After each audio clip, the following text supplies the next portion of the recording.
por capítulo, apóstolo. Porque se somar todos os capítulos das cartas de Paulo, das 14 cartas, ultrapassa o número de 52. Então não tem como. Mas o máximo que pudermos extrair de cada carta para um ensinamento. A carta de Paulo aos Romanos, ela é rica demais, como todas, né? Aliás, amados, alguns de vocês talvez não saibam, mas Paulo escreveu muito mais cartas do que 13 cartas, tá? Com a autoria de Paulo, 13 cartas. Alguns acrescentam que Paulo também escreveu a carta aos Hebreus. Outros dizem que foi Apolo, outros dizem que foi até outra, tem até outros nomes. Porém, nós sabemos que só 13 que Paulo escreveu. Mas eu vou colocar Hebreus na conta de Paulo também, porque eu acredito que foi Paulo. Porque a linguagem que ele usa nos Hebreus é a mesma linguagem que ele usa nas outras cartas. E outra coisa, Paulo não era muito bem aceito no meio dos judeus, dos hebreus, porque ele abandonou o judaísmo para ser cristão. Então, provavelmente, ele ocultou o nome dele para, se alguém lesse já o cabeçalho, falar que essa carta é de Paulo, ninguém ia nem sentir o interesse de ler. Então, ele escreve aos hebreus, ou seja, a carta aos judeus. Mas eu acredito, ninguém sabe quem é o autor da carta aos Hebreus, mas eu acredito que seja Paulo. Então eu vou falar dela quando chegar em Hebreus, eu vou fazer a exposição bíblica como se fosse Paulo, amém, gente? Mas Romanos é muito interessante, aliás, quem trouxe papel e caneta, anota aí. Se você quer sintetizar toda a Bíblia, leia o livro de Levíticos, o livro de Romanos e o livro de Efésios. Esses 3 livros, irmãos, resumem toda a Bíblia. Apóstolo, eu tenho desejo de ler a Bíblia toda. Não consegue? Procrastina, dificulta, para no meio do caminho? Então não leia a Bíblia toda. Leia só Levíticos todo, leia Romanos e leia a carta de Paulo também aos Efésios. Irmãos, é a síntese de toda a Bíblia, de toda a proposta do Evangelho e da reconciliação com Deus. Aliás, antes de começarmos a ler, eu não vou comentar o capítulo todo, mas provavelmente agora eu vou ler o capítulo todo. Amém, gente? A carta de Paulo aos Romanos ajustou, converteu Agostinho de Hipona. A carta de Paulo aos Romanos despertou o coração de Lutero a fazer a reforma protestante. A carta de Paulo aos Romanos libertou John Wesley do legalismo e da religiosidade. Ele aceitou a graça. A carta de Paulo aos Romanos, irmão, claro, toda a Bíblia é inspirada por Deus, mas a carta de Paulo aos Romanos tem algo especial, libertador. Eu vou falar hoje do capítulo 1 um pouco, capítulo 2 talvez, mas semana que vem eu vou mergulhar em capítulo 6, 7, 8.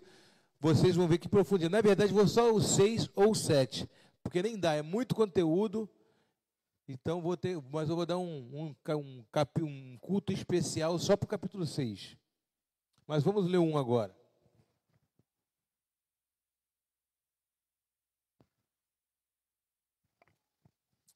Paulo, servo de Jesus Cristo, chamado para ser apóstolo, separado para o Evangelho de Deus. O Evangelho de Deus que ele antes prometeu pelos seus profetas nas Santas Escrituras, acerca de seu Filho Jesus Cristo, o nosso Senhor, que foi feito da semente de Davi, segundo a carne, e declarou ser o Filho de Deus com poder, segundo o Espírito de santidade, pela ressurreição dos mortos, pelo qual nós recebemos a graça e o apostolado, para a obediência da fé entre todas as nações, pelo seu nome, entre os quais sois também vós, os chamados por Jesus Cristo. A todos os que estão em Roma, amados de Deus, chamados para serem santos, graça e paz a vós de Deus, graça e paz a vós, de Deus, o nosso Pai, e do nosso Senhor Jesus Cristo. Primeiramente, eu agradeço ao meu Deus por meio de Jesus Cristo, por todos vós, porque a vossa fé é anunciada em todo o mundo. Pois Deus, a quem sirvo em meu espírito, no Evangelho de seu Filho, é a minha testemunha de como incessantemente faço menção de vós em minhas orações, rogando, de algum modo, para que seja possível, agora por fim, ter uma próspera viagem para ir ter com vós, se for a vontade de Deus. Porque desejo ver-vos, para que eu possa transmitir a vós algum dom espiritual, a fim de que sejais fortalecidos, isto é, para que eu possa ser confortado juntamente convosco, pela fé mútua, e tanto a vossa quanto a minha. Ora, eu não quero que ignoreis, irmãos, que muitas das vezes eu propus ir até vós, mas tenho sido impedido até agora, para que eu também possa ter entre vós algum fruto, mesmo entre os demais gentios. Eu sou devedor tanto a gregos como a bárbaros, tanto a sábios como a ignorantes. Então, quanto está em mim, estou pronto para pregar o evangelho, também a vós em Roma, que estáis em Roma. A definição do evangelho, aí é o tema, é só o pré-escrito, tá já, a definição do evangelho. Por que eu não me envergonho do evangelho de Cristo? Pois ele é o poder de Deus para a salvação de todo aquele que crê, primeiro do judeu e também do grego. Porque nele a justiça de Deus é revelada, de fé em fé, como está escrito: o justo viverá pela fé.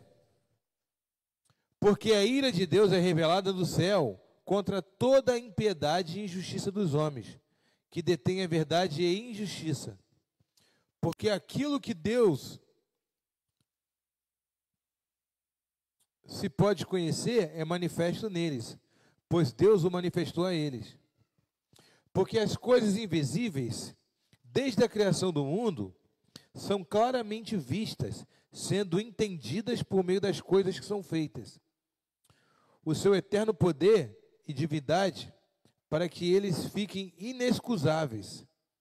Porquanto, tendo conhecido a Deus, não o glorificaram como a Deus, nem foram agradecidos, mas se tornaram vãos em suas imaginações, e o seu coração insensato se obscureceu.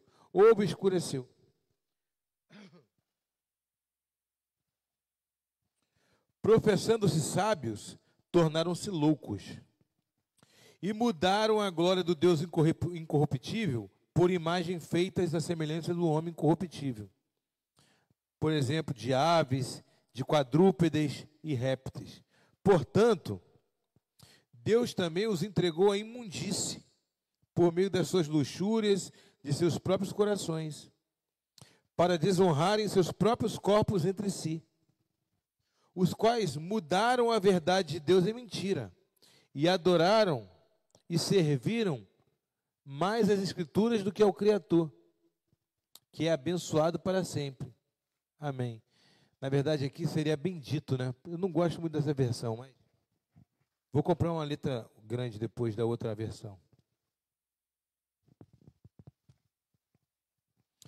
Por causa de Deus, por esta causa, Deus os entregou. Não, pode deixar eu continuar aqui. Vou continuar aqui, obrigado, moção. Por esta causa, Deus os entregou às afeições vis, porque até as suas mulheres mudaram o uso natural para aquele que é contrário à natureza. E semelhantemente também os homens, deixando o uso natural da mulher, se inflamaram em sua luxúria com os outros homens, homens com homens, praticando o que é indecente e recebendo em si mesmos a recompensa adequada do seu erro. E, como eles não se importaram em reter Deus em seu conhecimento, Deus os entregou uma mente reprovada, para fazerem essas coisas que não convêm, estando cheios de injustiça, fornicação e maldade, cobiça, malícia, cheios de inveja, assassinato, contenda, engano, malignidade, murmuradores, caluniadores, aborrecedores de Deus, perversos, orgulhosos, fanfarrões, inventores de coisas más, desobediente aos pais, sem entendimento, infiéis nos pactos, infiéis nas alianças, sem afeição natural, implacáveis e sem piedade, os quais, conhecendo o julgamento de Deus, que os que cometem tais coisas são dignos de morte, não somente as fazem, mas também prazer naqueles que os fazem.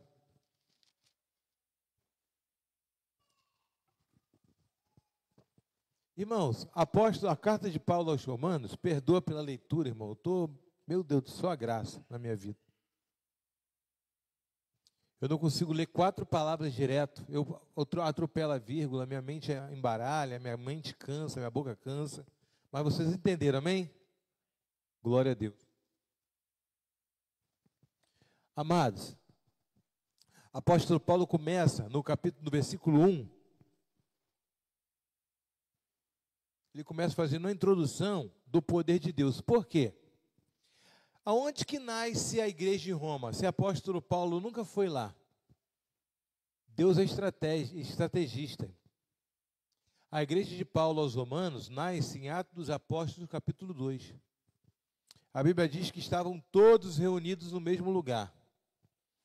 E aí, de repente, veio do céu um som, como de um vento, veemente e impetuoso. E viu-se línguas repartidas como línguas de fogo, que pousou sobre cada um deles.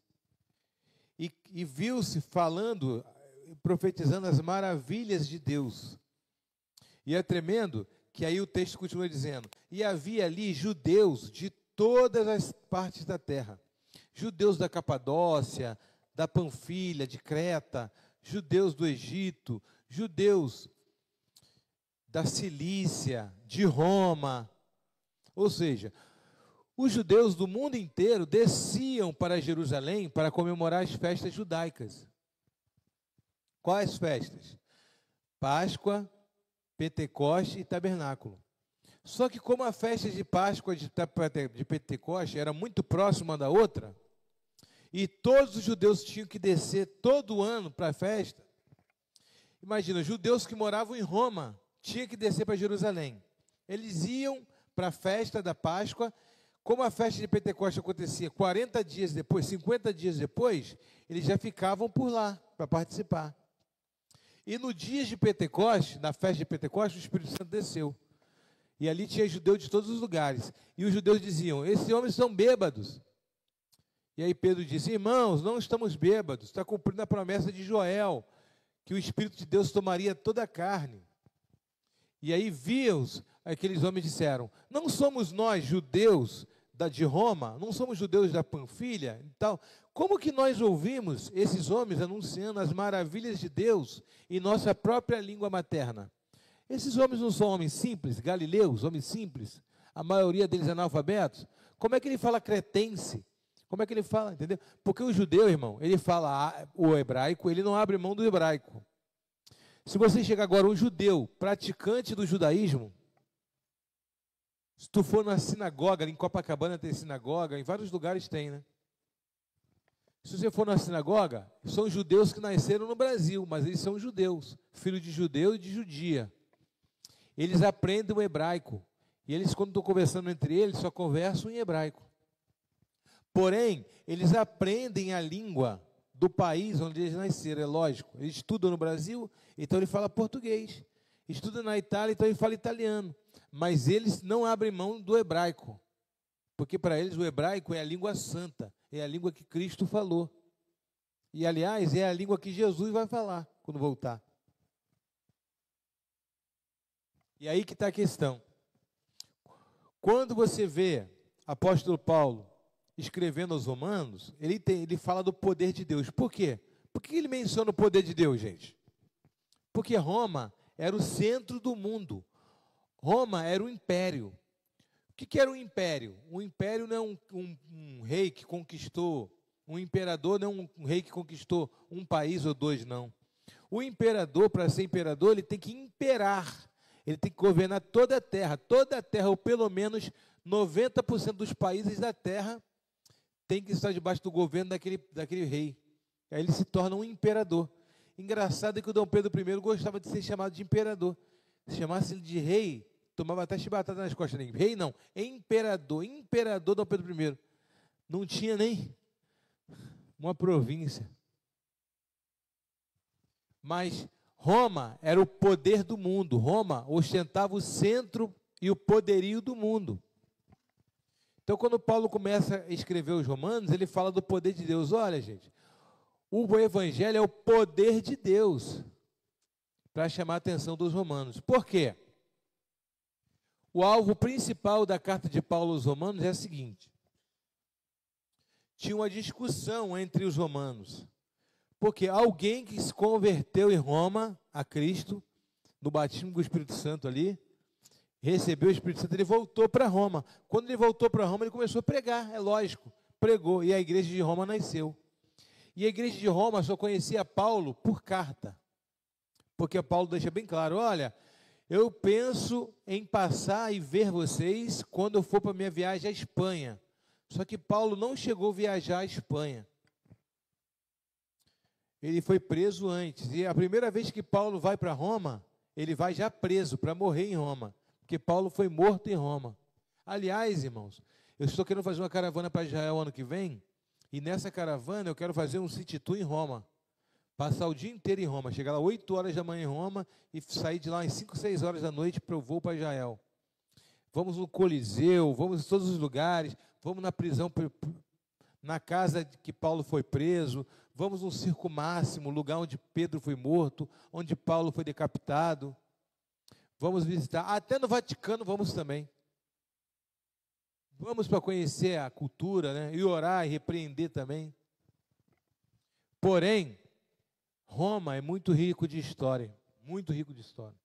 E o apóstolo Paulo só foi para lá para morrer. Ele não chegou a cumprir o que ele tinha dito quando ele escreveu. Ele escreveu a carta e dizia: eu penso em visitar vocês. Quando eu for à Espanha, quero passar por aí e conhecer vocês. E comunicar algum dom espiritual com vocês. Ser edificado por vocês também, porque eu tenho ouvido falar da fé de vocês. E aí Paulo começa a engrossar o caldo mais para frente. Por quê? Porque ele começa já jogando uma letra bem grande, né? Ele diz assim: sou grato a vocês, sou grato aos gregos, aos judeus e também aos bárbaros. Se vocês não sabem, irmão, os bárbaros que comprometeram o Império Romano. Quem eram os bárbaros? Os bárbaros eram chamados rebeldes, que se rebelavam em algumas províncias. Mas houve tantas pequenas rebeliões no Império Romano, que o Império Romano sedimentou. Quando chegou no ano de Constantino se converteu ao Evangelho. Não, irmão. Constantino, o primeiro imperador a se converter, e aí diz que Constantino declarou o cristianismo a religião do império. Mas claro que foi uma jogada política. Por quê? Os outros imperadores que vieram antes de Constantino, eles perseguiam os cristãos. Nero, Clemente, todos esses homens, eles queriam matar os judeus, o judeu e cristão. Só que o Constantino, o Calígula e todos os outros, mas o Constantino não, ele falou: vou ficar perseguindo o cristão enquanto os bárbaros estão se rebelando e Roma está se dividindo. Vamos deixar os cristãos quietos, os cristãos vão nos ajudar, porque o cristão, eles são pessoas mansas, então eles vão ganhar os bárbaros para o caminho deles e vão convencer os bárbaros a não se rebelar contra o império, porque Constantino viu na Bíblia que ninguém deve se levantar contra uma autoridade, que as autoridades são constituídas por Deus. Então o cristão não ameaçava o Império Romano. O que ameaçava o Império Romano eram os não cristãos.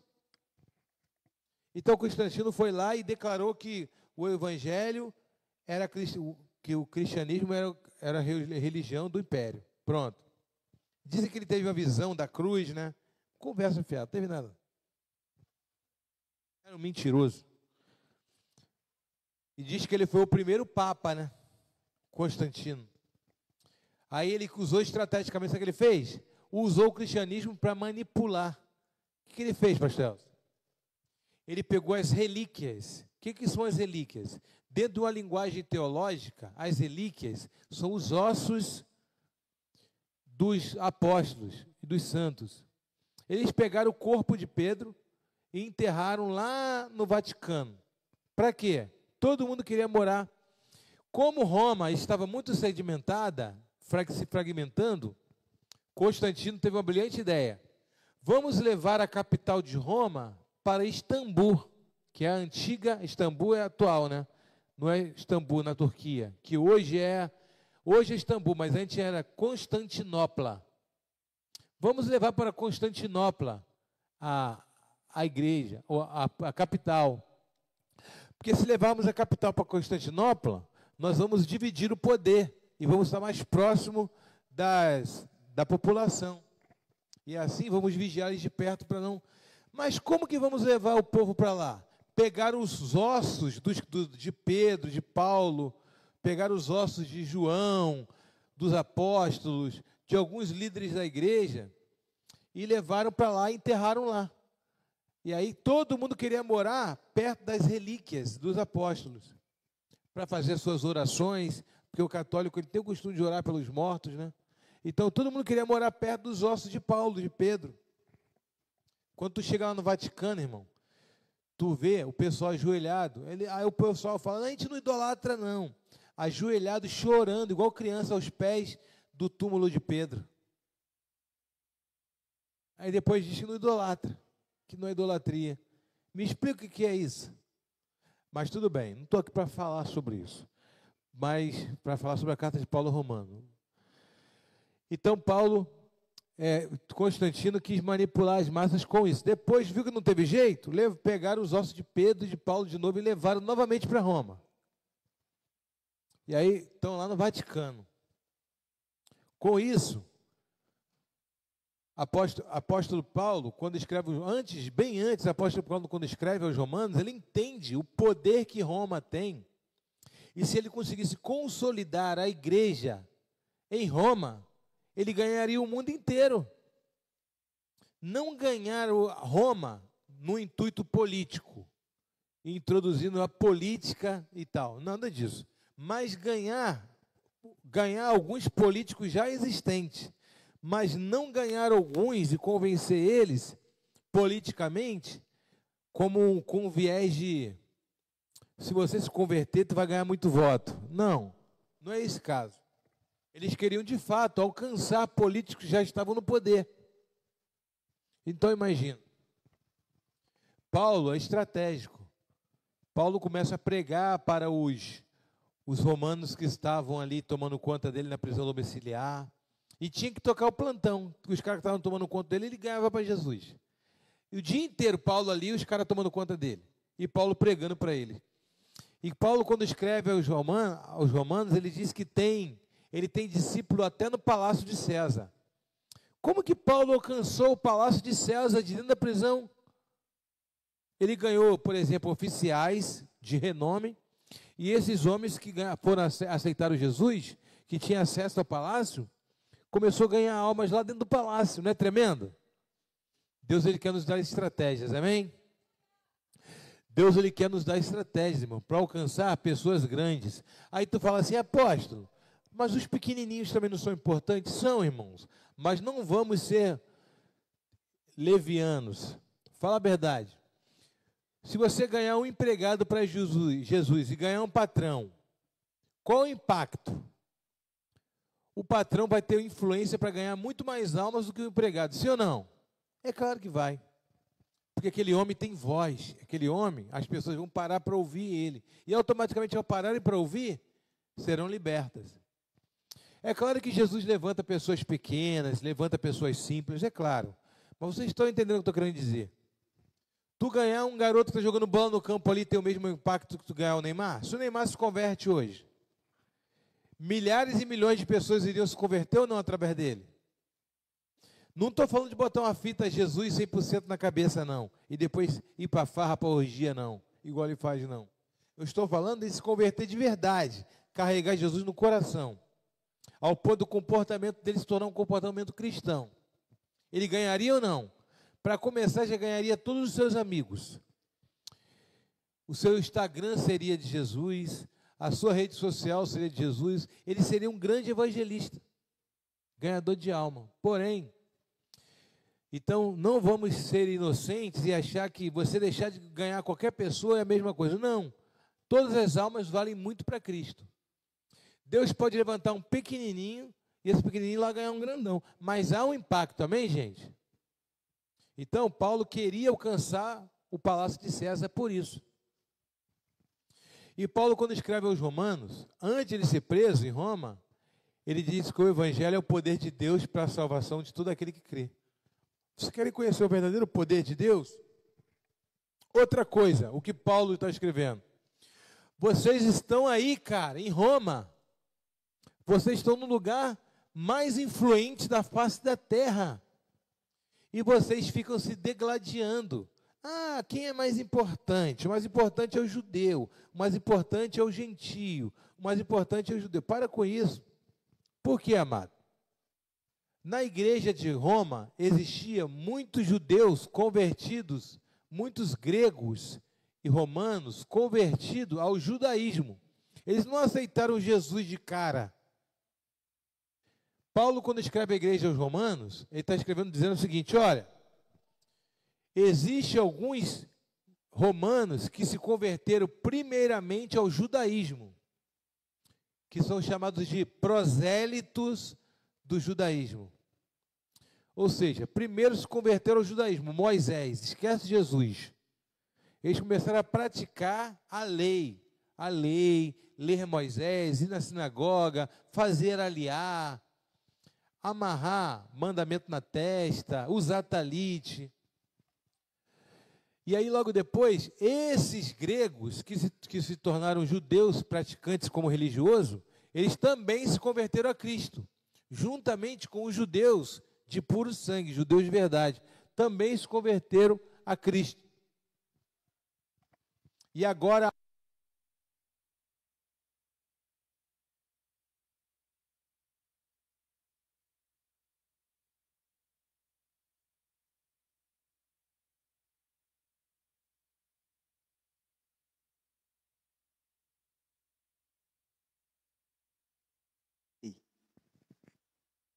estou te vendo. Está caindo de produção, um ano, já virou um ano, em vez de subir, está caindo. Tu é o cara do microfone. E aí, o que acontece, gente? Entrou uma briga de vaidade. O problema da igreja é que a igreja começa a perder o foco quando entra a vaidade. Irmãos, eu já vi tanta pessoa vaidosa, pessoas vaidosas. Para pessoas vaidosas, a vaidade aqui não é pentear cabelo não, tá, irmãos? Não é passar batom, não. A palavra vaidade, ela denota inutilidade. Pessoas vaidosas espiritualmente. O que é um vaidoso? Dá um elogio para uma pessoa e não dá um elogio para um vaidoso. Ele fica, não me deu elogio igual, não gosta de mim. Uma pessoa vaidosa. Entendeu? Eu prefiro, a pessoa vaidosa, é mais fácil você lidar com um pecador do que lidar com um vaidoso, irmão. Vaidoso é complicado. Orgulhoso e vaidoso. E apóstolo Paulo, ele está encarando uma dificuldade muito grande, porque ele tem uma igreja com potencial para ganhar as nações, porque se Roma toda se converte, Roma tem dinheiro para enviar missionários, Roma tem tem navios para poder enviar missionários. Uma igreja com grande potencial para ganhar a nação inteira. Estava brigando entre si. Quem é mais precioso para Deus? O judeu que se converteu a Cristo ou um grego que se converteu a Cristo? E o apóstolo Paulo diz assim, Cristo Olha, eu sou grato, ele já começa dizendo, sou grato aos bárbaros, aos gregos, aos romanos e aos judeus. Sou grato a todos. Aí imagina os caras lendo uma carta lá em Roma. A carta chegou, vamos ler. Chegou a carta de Paulo aqui. Que tapa na orelha que eles não tomaram. Paulo já começou resolvendo o problema assim. Para com isso, para com essa vaidade. Deixem de ser ignorantes. O que o evangelho é que Cristo, o mais importante é que Cristo seja glorificado. Deixe essa vaidade de lado. Irmãos, a vaidade, ela acaba quando a gente fecha os olhos nessa terra. Tu vai levar uma pá de terra na cara, irmão, na cara. Vão botar um vidrinho assim para você ficar bonitinho, ver você pelo vidrinho. Mas quando jogar a pá, tu vai tomar uma pasada de terra na cara. Isso vai ser o destino de todo mundo. Todo mundo. E aí a pessoa fica cheia de vaidade, né? Eu quero saber, irmãos, qual a diferença que tem no esqueleto de um pastor, de um apóstolo para um membro? Deixa eu ver esse esqueleto aqui. Esse esqueleto aqui parece ser de um apóstolo. Esse esqueleto aqui, irmãos, pelo amor de Deus, então vamos parar com essa vaidade, né? Quem é mais importante? Já tinha isso lá atrás, na igreja lá atrás, quando, Senhor, diga para mim que no teu reino, o meu filho venha sentar um do lado esquerdo e o outro filho do lado da mãe de Tiago. Tem muita mãe assim, né, que acha que o filho dele é o precioso de tudo, os denguinhos dela. Por que o meu filho ainda não é doce do apóstolo? Não é porque ele é um preguiçoso, não abre uma célula, né, não faz nada. Por isso, mamãe, por isso que não é. Né? Estão travando o ministério do meu filho. Antes do teu filho ter um ministério, ele tem que ser trabalhador, tem que amar a Deus, tem que desejar, buscar o Senhor, não é isso? É mais ou menos assim. Aí chegou o ponto de mãe de Tiago e João falar, deixa meu filho sentar do teu lado, quando tu é o teu reino. Aí Jesus disse, minha querida, irmãos, tem uma coisa que eu tenho que aprender, é com a paciência de Jesus. Jesus disse, no meu reino, eu não vou escolher quem vai me assentar à direita e vai à esquerda, mas esse lugar vai ser determinado pelo meu Pai. E outra, o meu reino não é aqui dessa terra. O menor do meu reino é maior do que o maior daqui desse reino da terra. O maior daqui é menor do que o menor do reino dos céus. Entendeu mais ou menos o que é o reino de Jesus? E aí você está cheio de vaidade, por quê? Eu não estou falando que você não venha querer desejar ter um ministério. Ao contrário, a Bíblia diz bem claro, aquele que almeja o episcopado, excelente obra almeja. Aquele que almeja ser pastor, ser um 12, excelente obra almeja, porque é unção que recebe. É unção, não é só um título religioso, é unção que vai servir ao reino. Porém, o problema todo é a vaidade. Não é a vaidade dos 12. Tem membro comum, tem um membro da igreja que é vaidoso. São pessoas extremamente vaidosas. E a vaidade não é de Deus. Amém, gente? Quem pode repetir comigo? A vaidade não é de Deus. Pessoas muito vaidosas.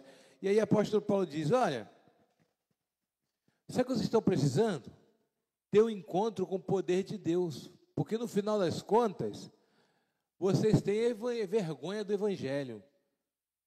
Vocês gostam mais de se revelar a sua etnia. Por exemplo, sou judeu, eu sou isso, eu sou... Mas, na verdade, o que vocês estão fazendo? Vocês estão deixando de glorificar o evangelho de Cristo. O evangelho de Deus, de Cristo, é o poder de Deus para a salvação de todo o que crê. Estou perdendo tempo com ladainha. E aí o apóstolo Paulo vira a página, e ele fala no capítulo, antes de terminar o capítulo 1, ele fala, olha, aliás, alguns de vocês estão tão seguros de si, tão seguros, que eu nem sei se vocês são crentes, porque vocês estão se inflamando sexualmente um pelos outros, vocês estão bebendo, se prostituindo, são roubadores, fanfarrões, não é isso que nós lemos? São fanfarrões, são roubadores, são mentirosos. As mulheres estão largando o seu desejo natural e se inflamando em desejo um pelas outras. E os homens deixando a sua forma natural sexual e se inflamando de paixão de um pelos outros. Aos que defendem a homossexualidade no Evangelho, leem a Bíblia, tá? Porque eles falam que isso é Velho Testamento. Mesmo sendo o Antigo Testamento, Deus não mudou, porque nele não há sombra de variação, amém? Para provar que ele não mudou, no Novo Testamento, o apóstolo Paulo fala isso. Ele fala também de novo aos Coríntios, porque na igreja de Coríntios também tinham homossexuais fingindo que eram crentes. Até hoje tem um monte, abrem até igreja. Homossexuais fingindo que é crente.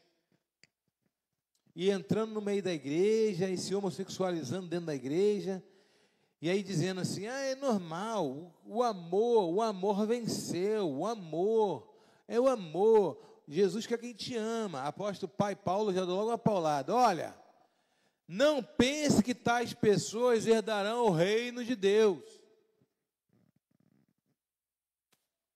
porque é pecado e sempre será pecado. Amado, antes que alguém fale ou pense alguma coisa, estou mencionando porque está na Bíblia e o meu propósito é fazer a exposição bíblica, a carta de Paulo aos Romanos, amém? Eu não vou pular essa parte só para agradar meia dúzia aí que não quer se converter verdadeiramente, amém? Ah, mas apóstolo, eu nasci com tendências homossexuais. Nasceu com tendência? Que bom. Converta o teu coração a Cristo e viva uma vida ao Evangelho. Apóstolo, é preconceituoso. Não, preconceituoso não, isso é a Bíblia, amado. Amém? Porque, infelizmente, me perdoa, tem gente que quer ganhar like na internet, tem gente que quer ganhar views na internet, que agrada todo mundo. A última que o Pablo Marçal falou foi: os homossexuais não herdarão o reino dos céus. Mas quem diz que eles não vão ser salvos? Eles não vão reinar com Cristo, mas eles serão salvos sim. O cara meteu uma dessa? De repente vão reinar no reino das trevas, né? Irmão, pelo amor de Deus, em nome de Jesus, a Bíblia não vai mudar, porque um monte de homens pecadores. Ah, mas apóstolo, quem rouba tem que se arrepender? Tem. Quem cheira cocaína tem que se arrepender. Quem fuma maconha tem que se arrepender. Quem está em fornicação tem que se arrepender. Não vamos deixar de falar de pecado só porque tem pessoas que não querem abandonar o pecado. Pecado é pecado, amém, irmão? Você que é fornicador, uma discípula chegou para mim e falou assim: apóstolo, que ela não é casada no papel. Eu estou em pecado? Eu falei assim: não. Por quê? Deixa eu te explicar. A nossa igreja tem uma liturgia. Só pode trabalhar no encontro, a gente só batiza, participa da ceia quem é casado no papel. Por quê, apóstolo? Porque se a gente liberar, as pessoas vão deixar o barco andar solto, a mulher, coitada, vai estar aí com esse religioso 20 anos e não vai carregar o nome do marido. Nunca vai casar. O marido nunca vai se esforçar para casar. Então, por uma questão de doutrina, nós colocamos essa doutrina para obrigar o marido a dar o nome para a esposa, que ela tem direito de carregar o nome do marido. Amém, gente? Porque a igreja que fala assim, nada, pode se batizar, não precisa de casar não, irmão. O casal vive amigado, amaziado, 30, 40 anos, nunca vão casar. Então, e a Bíblia diz que a mulher tem que carregar o nome do marido. A Bíblia diz, bem-aventurada a mulher que carrega o nome do seu marido, não será envergonhada à porta da cidade. Então, resumindo, apóstolo, então a pessoa que está amaziada, ela não está em pecado? Não, amado. Por quê? A minha pergunta foi, vem cá, tu só tem ele? Só. Tu tem outro homem? Não. E você só tem outra mulher? Não, apóstolo. Então, vocês não estão em pecado. Vocês têm que ir para o civil, pelo menos se legalizar. O que é pecado? Fornicação é pecado. Um homem mora numa casa, a mulher mora na outra. Eles são namoradinhos, quando se encontram, fica se pegando. Isso é pecado de fornicação. Agora, o que é pecado de prostituição? Não, perdão. O que é pecado de adultério? Adultério é a pessoa casada sair com outro homem, sair com outra mulher, mesmo com o consentimento da esposa. Amém? A minha esposa não liga não, a gente gosta de swing, gosta desse negócio aí de troca de casal. Ela não gosta, mesmo com o consentimento dessa sem vergonha, é pecado, amém? Porque casado é adultério, amém, gente? Agora, o que é adultério? Uma pessoa casada se deitar com outro. Com cachorro ou com bicho também, tá? O nome disso é bestialidade, amém? Bestialidade. Pessoas que têm atração sexual por animais. E eu não estou brincando aqui não, é um demônio mesmo, não é possível. O nome disso também é zoofilia. O que é zoofilia? É quando o cara pega o animal sem o animal querer. É praticamente um estupro, né? O animal não quer, porque o animal é mais ser humano do que o animal do ser humano. O animal não quer, porque entende que aquela pessoa, aquele cara ali, não é da mesma natureza dele. Então ele não quer, ela não quer.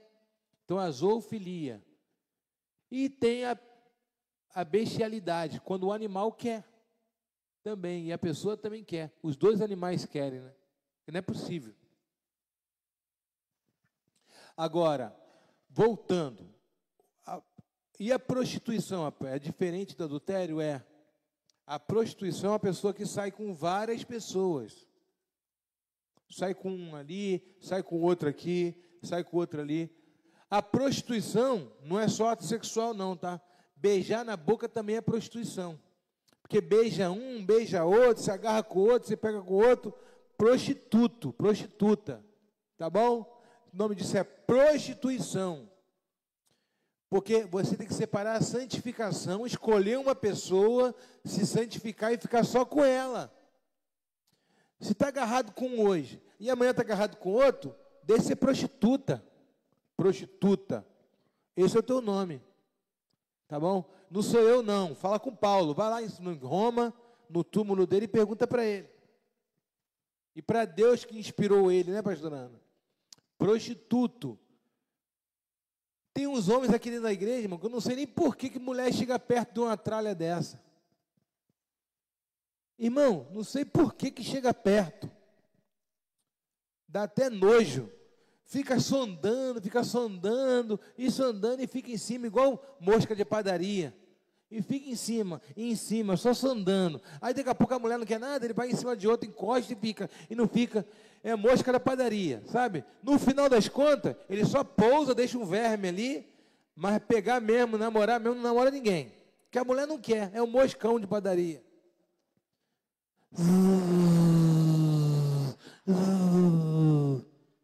Verminoso. Vai para o inferno de bobeira, sem pegar ninguém, só na intenção de querer pegar. Jesus vai falar, apartai-vos de mim, maldito, que não pegou ninguém, mal intencionado. Vá para o fogo do inferno, preparado para Satanás e seus demônios. E em vez de ficar passando vergonha, dando em cima de todo mundo, por que não vai para o pó para orar? Vai para o pó, amém? Em vez de ficar em cima de um monte de passando vergonha, e todo mundo na igreja falando, olha lá, aquele ali, ó, encosta em todo mundo, encostão, vai para o joelho que Deus vai mandar uma compromissada para você, perseguidor insolente. Em nome de Jesus, vira crente, amém? Glória a Deus. Então isso é pecado. A fornicação, diferente da prostituição, a fornicação, ela pode ser através da masturbação, né, dedo nervoso. Então, masturbação, através namorar, está compromissado, está com a mão ali, está com a mão aqui, amaldiçoando a mão antes de casar, isso é fornicação. Amém, gente? Então, viram qual é a diferença? Então, uma pessoa que está em demasia, está demasiado, ela não está em pecado, porque ela está santa. Ela está separada por marido, por a esposa. Às vezes a mulher, coitada, não pode casar porque o marido é ímpio, e o marido não quer casar. Mas ela não está em pecado, não. Então, se você está numa situação como essa, eu quero dizer uma coisa para você: você é uma mulher santa, você é um homem santo. Se a trombeta tocar hoje, você vai ser arrebatado, amém? E tem muita gente que poderia hoje ser líder de célula, tem hoje que poderia pregar a palavra, poderia ser um 12, um pastor, não é, porque não consegue deixar o pecado, não abandona o pecado. Amado, ano de 2025, amém? Se eu estou trazendo essa palavra hoje, então se arrependa, sabe, porque vai ser mais um ano que não vai acontecer nada na sua vida. Tu não vai ter uma experiência com Deus, tu não vai viver o sobrenatural, não vai crescer financeiramente, não vai crescer ministerialmente, a sua família não vai mudar em nada, casamento não vai dar em nada. Toda menina que se deita com rapaz em compromisso, ela não casa com o rapaz, nunca vai casar, nunca. O cara pegou já, irmão, vai fazer o que agora? E aí a pessoa sempre comete o mesmo erro, amém? Além de a falta da preservação da imagem da pessoa, a pessoa tem que ser desejada e tem que ser conquistada, amém, irmão? Quando a pessoa é conquistada, a pessoa vê que é difícil, é mais valorizada. E outra, o homem fica doido para casar logo, né? Está doido para casar, ele está ali, está sofrendo. Ele fala, não, vou dar um dinheiro, vou juntar um dinheiro aqui, vou casar. A mulher fala, vamos passear no shopping, passear nada, vamos comprar a geladeira. Ele está doido para casar, mas ele está tendo tudo que ele tem direito sem estar casado, e vai casar para quê? Ele não tem que comprar roupa, ele não tem que pagar aluguel, ele não tem que comprar sapato, batom, maquiagem, não tem nada, não tem que aguentar a TPM da mulher, não tem nada, ele tem direitos que ele não tem, ele está tendo privilégios que ele não tem. Ele vai casar para quê? Ah, o pai dela paga a comida para ela, o pai dela paga a roupa dela, o pai dela veste ela, o pai dela alimenta, está com dor de dente, está com as brocas, porque não tem responsabilidade nem para escovar o dente, é o pai que leva para obturar o dente. Eu vou casar para quê? Senão você vai tudo cair na minha conta, quem vai levar no dentista sou eu, vou comprar roupa sou eu, que vai pagar unha, só vai cair tudo na minha conta. Que nada, de vez em quando eu vou ali, pego ela, né? Pego literalmente, você sabe o que eu estou querendo dizer, né? Dou umas pegadas nela, faço o que eu tenho que fazer, só tenho que tomar cuidado para não engravidar, né? Senão eu vou ter que ter responsabilidade. Então, assim, para que eu vou casar, se eu tenho privilégio? Por causa disso, eu vou adquirir uma conta alta, e as mulheres não entendem isso. Imbecilidade, o nome disso é imbecilidade, o nome disso é burrice. O diabo, ele emburrece a pessoa. O nome disso é emburrecimento. Está numa igreja onde o pastor prega a santidade, quer andar em pecado, aí não flui a vida. Não é isso? Ah, não gostei, apóstolo, que o senhor falou dos homossexuais. Não gostou, não? No centro de Nova Iguaçu tem uma, que até o pastor pode congregar lá. Faz um bolão, vai todo mundo para o inferno junto. Agora, se você está aqui, você vai ouvir a palavra da verdade, a palavra do reino de Deus, amém?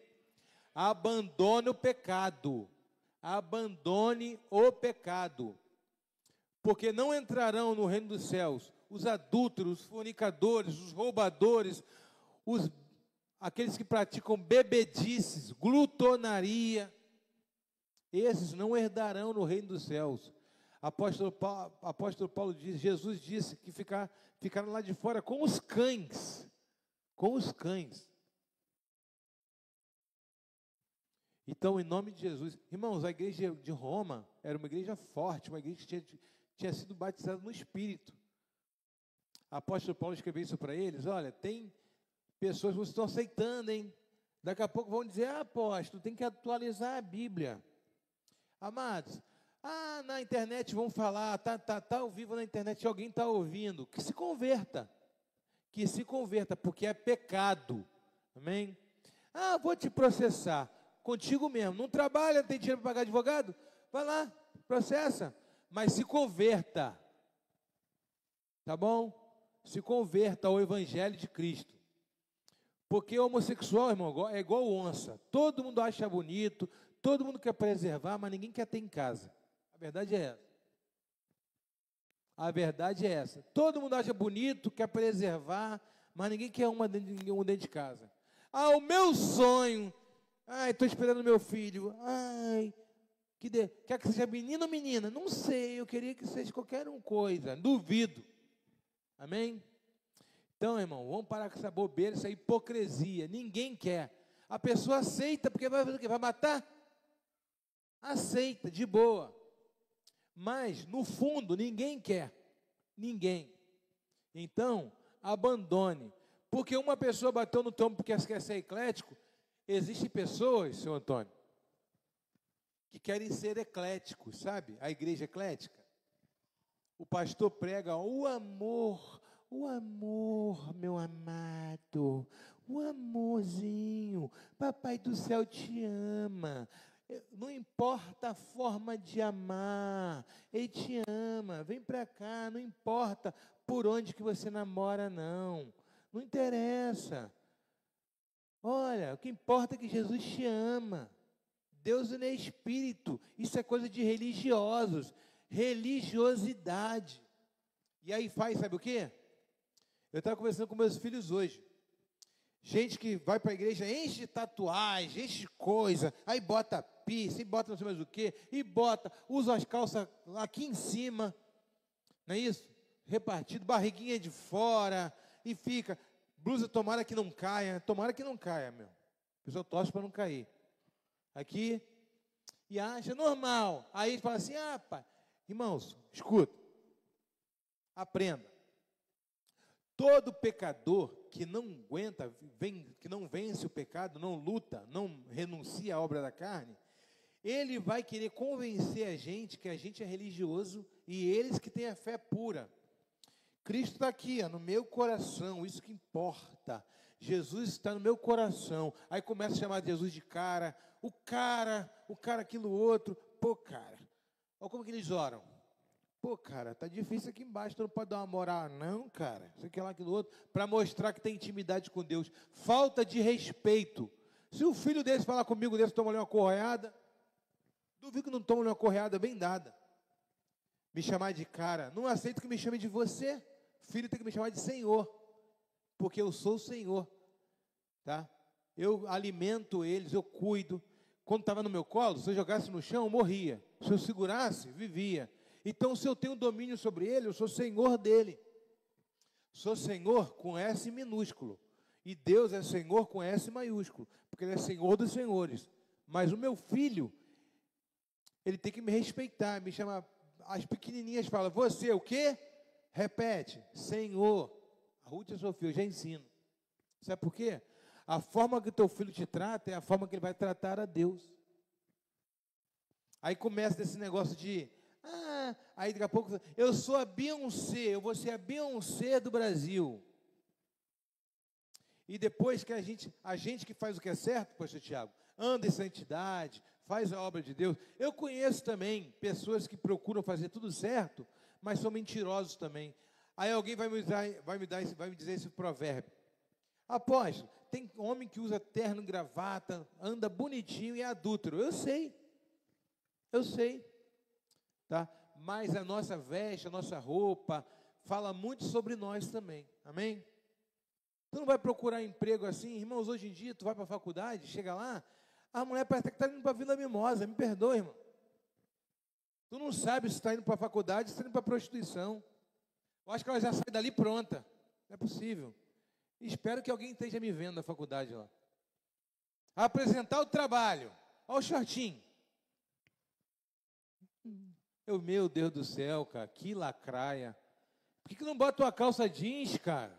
Por que não bota uma calça, não bota, né? Pelo amor de Deus. E uma mulher que não tem vergonha, meu, parece até que brigaram com a onça. Mano, pelo amor de Deus. Tá bom, mas eu vou terminar o culto. Então, amém, amado? Então preste atenção. Não tem pudor, não tem pudor. Agora, e quando isso acontece com a igreja de Cristo? Amém? A Bíblia diz que as mulheres mais velhas ensinem as mulheres mais novas a amar os seus maridos e a se comportar. A Bíblia diz isso. Então o apóstolo Paulo, quando escreve, mas isso é religiosidade. Está chamando o apóstolo Paulo de religioso? O homem que dissecou o conceito da graça, o homem que dissecou o conceito da graça e do corpo vivo de Cristo. Jesus está no meu coração, sim. Jesus está no meu quarto, não está só na igreja, não. Jesus está no meu quarto, está no meu coração. Jesus está no meu trabalho, Ele está em todo lugar. Eu sei, isso é religiosidade. É mesmo, é. Mas se Jesus está no meu coração, então a minha roupa é dele, o meu cabelo é dele, o meu proceder, o meu vocabulário é dele. Amém? Glória a Deus. Então, amado, aprenda o seguinte. Peça a Deus para converter o seu coração da velha maneira de viver para a nova. Isso é testemunho. Eu nunca gostei de rede de jovem com funk, nunca gostei. Uma vez fizemos uma lá, pastor Luciano, lá quando a igreja estava começando, não ganhamos um jovem e ainda desviou 3. Tiveram um saldo negativo de 3, um loss de 3. Você lembra disso, pastor Tiago? Aí ainda teve um abençoado que filmou. Teve uma parte lá, estava a Lucinha, estava todo mundo, aí passou um cara filmando, tinha uma menina ímpia, a mulher de shortinho curtinho assim, que era colheita, rede jovem, era colheita. Aí tocou um batidão lá, a menina. E o cara filmou, ainda postou na rede social. A rede jovem foi uma bênção. Os comentários. Igreja está uma bagunça hoje em dia mesmo, e tal, e tal. Igreja assim, irmão, porta larga, não sei o que lá. Eu falei, meu Deus, não ganhamos ninguém para Jesus. Na outra semana, cadê fulano? Se converteu. Claro, dançou a noite dançou funk a noite toda na rede jovem. Sentiu o gostinho e voltou para a noitada. A igreja não tem que parecer com o mundo. O gostoso de ser crente é ser diferente. Eles têm que sentir desejo de ser igual a nós. Amém? Igreja que fica, ó, tira foto, faz biquinho. Eu nunca entendi mulher tirar foto de lado. Está querendo mostrar o quê, irmã? Outra coisa, me perdoa. Filmagem de crente na academia. Eu acho que mulher só malha a perna, mano. Porque a filmagem só pega de trás para frente, ela malhando assim, ó. Não malha braço, não malha nada, só perna. Porque a filmagem é só essa. Irmão, tem uma toalhinha que tu pode colocar, tem um negócio, né? Ou então, bota outra roupa, ou então simplesmente não filma. Mas só filma de lá, ó. Agachamento. E filma de lá. E a carinha? Só falta alguém chegar no ouvido e falar assim, é quanto? Na hora que chegar, irmão, não se ofende não. Chegar alguém e falar assim, quanto é?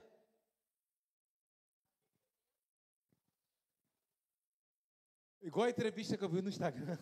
O cara chegou para uma mulher, para o maluco e falou assim, vem cá, tu prefere o quê? Aí tinha, não, é muito nova, né? É muito nova para você. Tu prefere o quê? Eu prefiro as de 30. As de 30 anos não, as de R$30. Infelizmente, irmão, infelizmente é isso. Crente. E aí quando vai descobrir, a pessoa é crente. Aí depois bota a Bíblia debaixo do braço.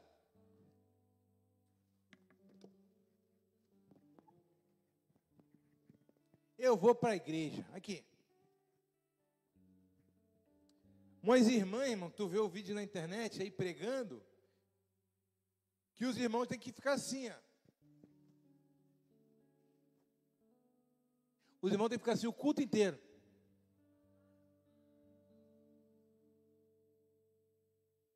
As crentes embaladas a vácuo.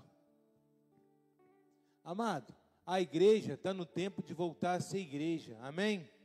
Até linguagem de igreja. Quando meus filhos ficam assim, ó. Mano, eu paro com esse negócio de mano. Virou bandido agora?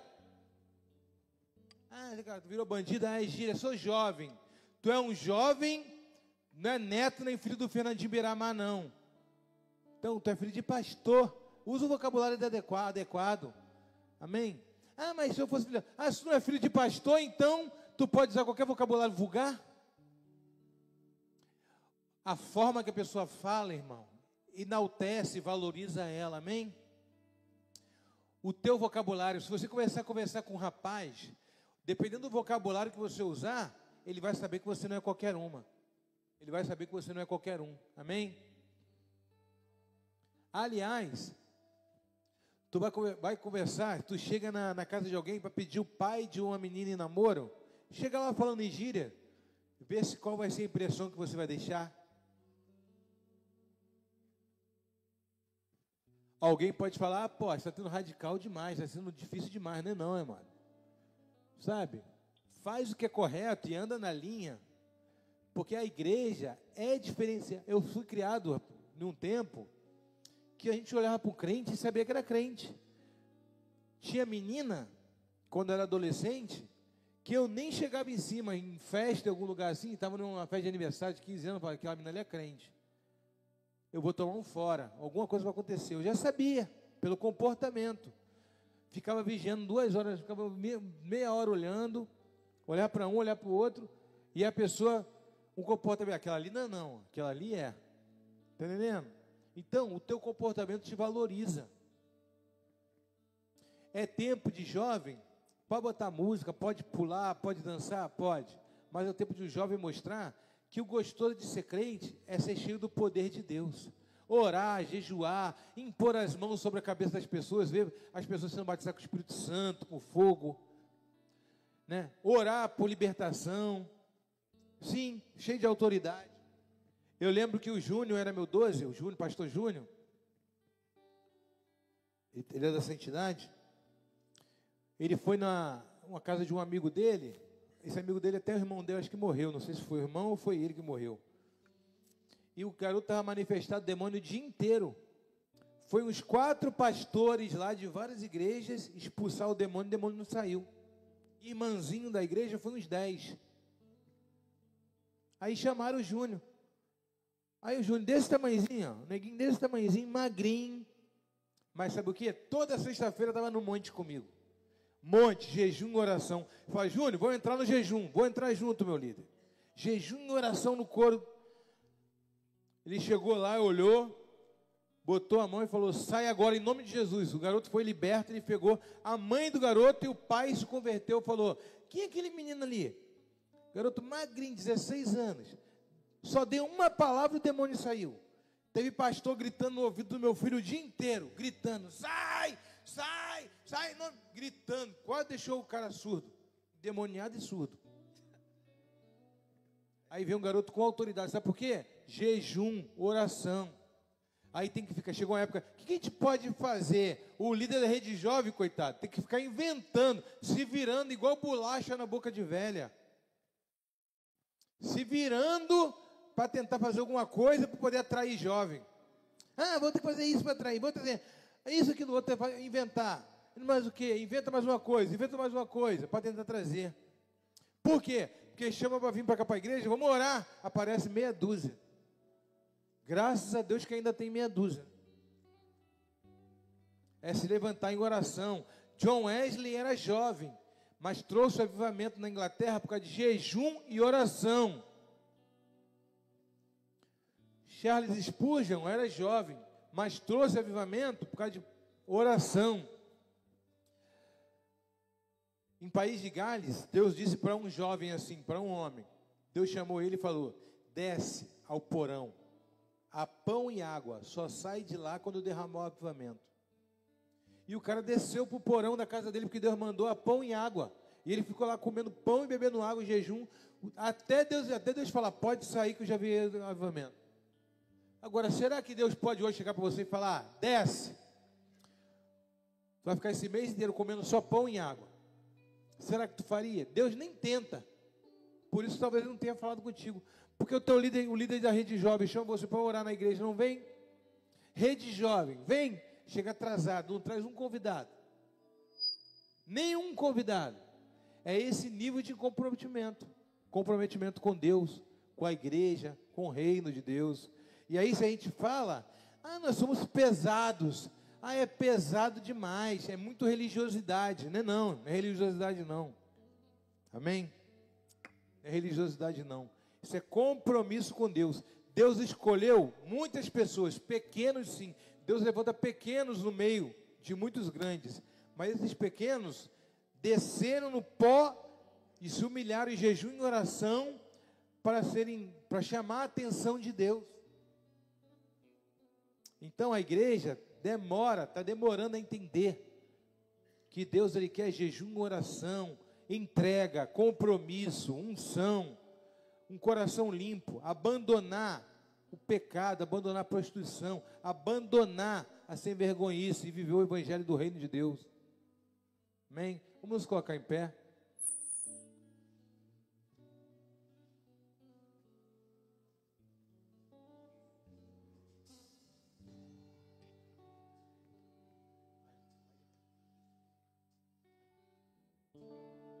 Faz-me morrer pras coisas desse mundo. Faz-me esquecer das coisas que me afastam de você. Teu vento derramado em minhas feridas, que me cura, restaura a alegria. O teu perdão é tudo que eu preciso. Hoje o Senhor te chama. Restaura o meu sorriso. Hoje, primeiro culto do ano,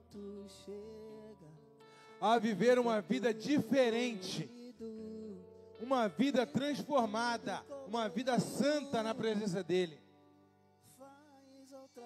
Uma vida santa, irrepreensível na presença do Senhor. Uma vida em santidade. Hoje o Senhor te chama a viver uma vida em santidade. Porque Ele tem muitas coisas para fazer na sua vida. Mas se houver arrependimento, verdadeiro arrependimento, enquanto você estiver brincando de ser crente, você nunca vai ver a mão de Deus, a soberana mão de Deus agindo na sua vida. Se você hoje precisa ajustar o seu compromisso com Deus, esse é o primeiro culto do ano. Deus quer ajustar a sua vida para fazer coisas extraordinárias em sua vida. Você pode sair do seu lugar, entregar a sua vida na mão do Senhor, falar com Ele, rasgar o teu coração diante dEle e falar: Senhor, eu preciso me alinhar, eu preciso me ajustar, eu preciso, Deus. E Ele vai mudar a tua história. Ele vai mudar a tua história. Senão mais um ano vai entrar, outro ano vai sair, nada vai fluir na sua vida, enquanto você não se arrepender de verdade. Porque antigamente você se arrependia, mas hoje você não está se arrependendo mais. O pecado cauterizou o seu coração, o pecado endureceu o teu coração. Endureceu. O que era pecado para você agora foi padronizado. O que era pecado não é mais. Ah, bobeira que o apóstolo está falando. O apóstolo é muito radical, não é bem assim não. Ah, eu acho que eu vou embora, vou botar a igreja, porque o apóstolo é muito pesado. Pesado não é o que eu estou falando não, pastor Tiago. Pesado é ouvir da boca do próprio dele, do próprio Deus: apartai-vos de mim, maldito. Porque você escolheu viver a lascívia, a sensualidade. Você escolheu viver a vida sensualizada. Você escolheu viver o espírito da prostituição. Soprava no teu ouvido, você botava a roupinha coladinha. O espírito da prostituição dizia: rebola, tu rebolava. Sensualiza, tu sensualizava. Tu não ouviu a voz do meu espírito, nem eu falando contigo, nem através da Bíblia, e nem através do meu filho que estava pregando. Porque o teu coração estava preso na sensualidade das coisas do mundo. deixou de ser um homem escolhido por Deus para ser um avivalista, para ser um sensual mosca de padaria.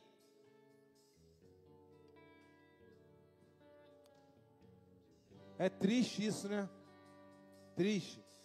Deus querendo te chamar para coisas grandes, para impor a mão aos enfermos, te levar às nações, fazer coisas extraordinárias, e você preso num vídeo de pornografia e não consegue largar, preso em coisas fúteis.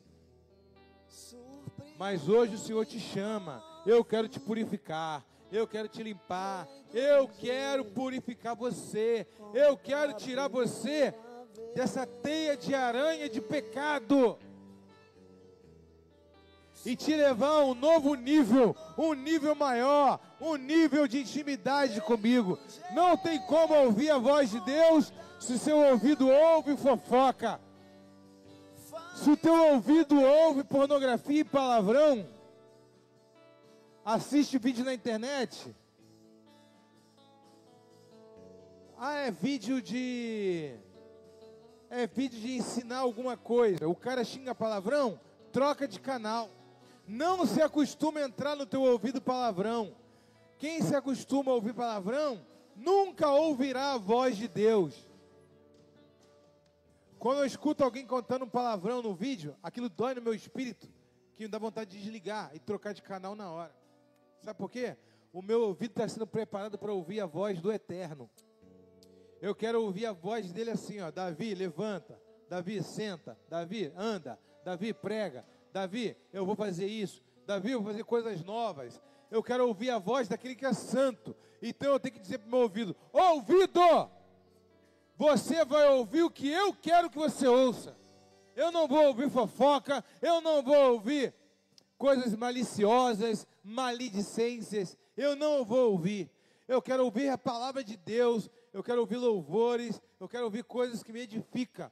Eu determino o que eu quero ver, o que eu quero ouvir, porque eu não sou escravo do diabo, eu sou escravo de Cristo, como o apóstolo Paulo disse. E eu vou falar sobre isso quando eu chegar em Romanos 7. Apóstolo, toda quarta-feira vai ser assim? Não. Porém, tomara que seja. Sabe por quê? Porque eu preparei uma mensagem bem leve, mas eu creio que é Deus que está falando, para purificar a igreja dele, porque essa igreja é dele, não é do Davi não, é dele, e ele quer purificar a igreja dele. Talvez ele possa estar voltando amanhã, e alguns de vocês vão ser pegos distraídos, e ele hoje está colocando temor no teu coração, dizendo: ei, purifica o teu caminho. O que João Batista pregou quando Jesus estava para vir? Ele disse: ei, raça de víboras, quem vos livrará da condenação vindoura? Porque o machado está na raiz. Arrependei-vos, porque é chegado o reino de Deus. Vós que caminha, que clama no deserto, Kol Koreba Midbar. Vós do que clama no deserto, preparai o caminho, aplanai as veredas para o Senhor. Então uma mensagem dessa, irmão, como essa hoje, apóstolo, eu queria hoje na igreja para receber uma palavra de bênção. Quantos entendem que essa palavra é uma palavra de bênção? Aleluia! São palavras que aplanam o caminho para a bênção de Deus chegar até você. Um coração rendido, um coração arrependido. Amém? Graças a Deus você tem um pastor que não tem medo de pregar a verdade, de ensinar o evangelho de verdade. Glorifique a Deus por isso, irmão. Eu costumo sempre dizer que o maior castigo, como Paulo Washer disse, o castigo para o falso crente é ter um falso pastor. Esse é o castigo do falso crente. Porque ele nunca vai pregar uma palavra de libertação, porque ele não é liberto. Então eu digo para você, abandone a velha natureza de viver e viva um relacionamento íntimo com Jesus. Jesus quer entrar na tua casa. Jesus quer mudar a tua história. Pastor, pode tocar mais uma vez aí? A gente vai encerrar já. Jesus quer mudar a tua história nesse ano de 2025. Mas você não pode descer o teu padrão. O teu padrão é ser santo como o Pai é santo. O teu padrão é andar segundo a vontade do Eterno.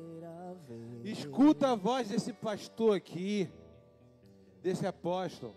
Amado, eu não vou viver para sempre. Eu tenho certeza disso. Eu não vou viver para sempre. Talvez um dia você vai olhar, jovem que está aqui, que saudade que eu estou da pregação do apóstolo, que era uma pregação que me alinhava a ter um relacionamento com Deus. E você vai assistir no máximo no YouTube, porque você não vai achar mais. Mas eu vou estar com Cristo, porque eu fiz o meu papel. Eu vou ter feito o meu papel nessa terra. Falei o que Deus mandou falar, fiz o que Deus mandou fazer. Honrei a Deus sendo um homem de Deus, um homem santo. Honrei minha família, honrei minha esposa. Fiz meu papel. E cada um de vocês façam os vossos papéis. Antes que seja tarde. Antes que seja tarde. Espírito Santo de Deus, eu oro por cada um dos teus filhos. Porque a tua palavra diz, Senhor, que é o Senhor que convence o homem do pecado, da justiça e do juízo. Que existe um Deus que vai trazer juízo. É o Senhor que convence. Então, Senhor, convence o teu povo a largar o pecado, a largar o que é errado, o que é infame, o que é ruim. Atrai o coração, santifica a tua igreja, Senhor. Porque vamos sim, Pai, em nome de Jesus, eu creio, alcançarmos 1.728 células, 13 mil membros, vamos alcançar mais 13 mil santos, homens e mulheres cheios de Deus, homens e mulheres que temem ao Criador dos céus e da terra, o Deus que fez toda a terra, o Deus Todo-Poderoso, que carrega a vida e a morte na palma das mãos, o Deus Todo-Poderoso, o grande El Shaddai, o Santo de Israel. Essa igreja é tua, Senhor. Entrego ela nas tuas mãos. É o Senhor que vai santificar, é o Senhor que vai dar crescimento, é o Senhor que vai dar compromisso para os teus filhos, em nome de Jesus. Amém. Quem recebe essa palavra, dê uma salva de palmas para o Senhor. Levante a sua mão agora, bem alto. Que o amor de Deus Pai, a graça de nosso Senhor e Salvador Jesus Cristo, e a doce consolação e comunhão do Espírito Santo esteja com cada um de vocês hoje e eternamente. Aquele que toma posse diz: abraça teu irmão e vá com Deus.